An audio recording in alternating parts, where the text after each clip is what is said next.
बिस्मिल्लाहिर्रहमानिर्रहीम। मैं हूं मलिक मोहम्मद अली, प्रोग्राम बात से बात मलिक मोहम्मद अली। तहरीक इंसाफ जो मुख्तलिफ एहतजाज करती रही, लेकिन किसी भी एहतजाज में उन्हें वो कामयाबी हासिल नहीं हुई जो वो हासिल करना चाहते थे।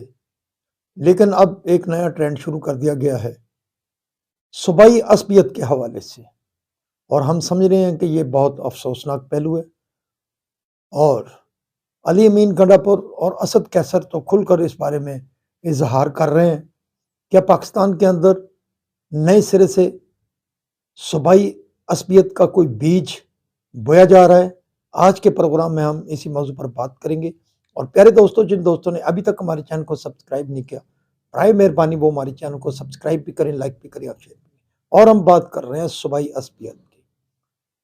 पाकिस्तान के चारों सूबे आज़ाद कश्मीर, गिलगित बल्तिस्तान एक इकाई की हैसियत रखते हैं। पाकिस्तान एक गुलदस्ता है। सिंध, पंजाब, बलूचिस्तान और केपी के इसके फूल हैं। अब इन फूलों को मुरझाने के लिए या मसलने के लिए सियासत की जाए तो क्या पाकिस्तान फूल रह सकेगा? अब सियासत में बाज नाकामियों के बाद तहरीक इंसाफ के वजीर आला केपी के अली अमीन गंडापुर और साबिक स्पीकर कौमी असम्बली में एक नए इशारे शुरू कर दिए हैं, नई बातें शुरू कर दी हैं। और उनका कहना है कि इस्लामाबाद में पठानों के लिए और सोच रखी जा रही है, पठानों को गिरफ्तार किया जा रहा है। इस हवाले से उन्होंने बड़ी बातें करनी शुरू कर दी हैं। तो हम समझते हैं कि ये बातें इंतहाई काबिल अफसोस है।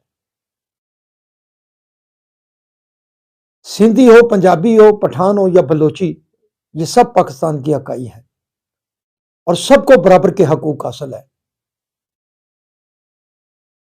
अब जब इस्लामाबाद एहतजाज के बाद इस्लामाबाद पर जो यलगार हुई,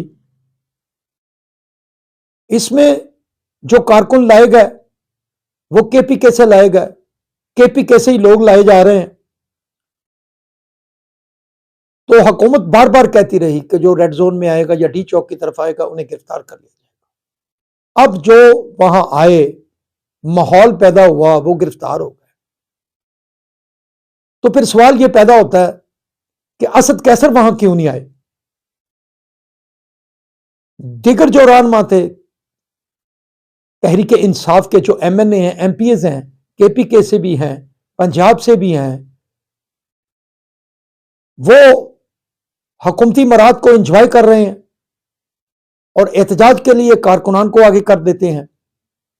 कोई एक बंदा भी दिखा दे जो किसी मेन लीडरशिप का, तहरीक इंसाफ का गिरफ्तार हुआ है या एहतजाज की लीड करते हुए